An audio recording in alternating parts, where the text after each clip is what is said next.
I'm here again with local author Sam Reaves. Sam, I downloaded and sampled a number of your books ahead of this interview, and I told you I bought Cold Black Earth, but the first line, "From the train the land looked tired, stubbled brown fields and spindly black trees, vast acres stripped of their riches and left supine under a slate gray sky, waiting helplessly to be covered by snow." How important is that first line in hooking a reader, particularly when they're sampling? Well, it's very important. Everybody tells you that. Everybody tells the beginning writer, make sure you have a strong first line. And the rest of the book can suck. Well, you do want to hook them. You want to, engage their attention, give them a sample of your prose, and you can overdo it. You can tell sometimes when an author has worked too hard to come up with a really terrific hook for the first line.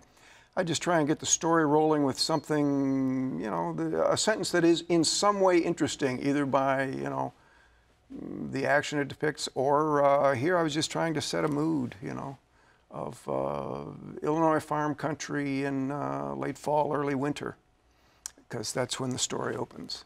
Well, it is beautiful. One of the books that you wrote, I think would be of interest to a lot of people, in particular because it deals with the summer of '69, Homicide 69.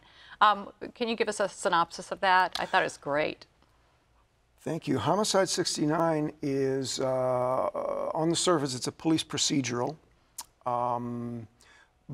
It is about a homicide detective out of the old Damon and Grace Area 6 headquarters at that time, summer of 1969, who catches a killing at the beginning of the summer that looks like a sex killing. The victim is, it turns out, a mobster's girlfriend.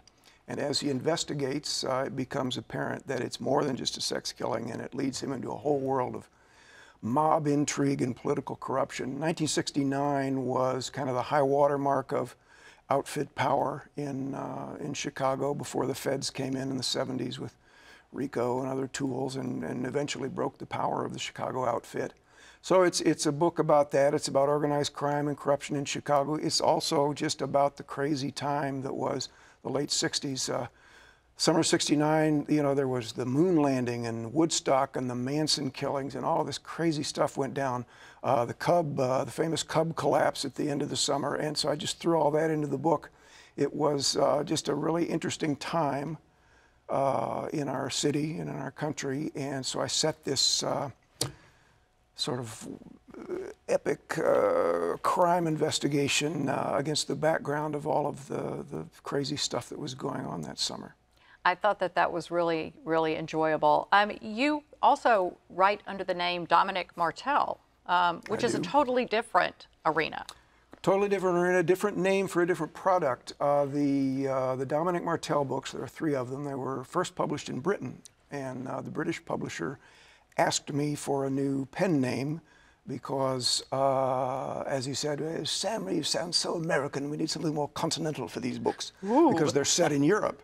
The books are set mostly in Spain. So I sent them a list of vaguely Latin-sounding first names and vaguely Latin-sounding last names. And I just said, pick one from column A, one from column B. Tell me who you want me to be. And they chose Dominic Martel. And that's how I became. And that's how you got your nom de plume. That's how that came about, yes. Very interesting, and very interesting book series.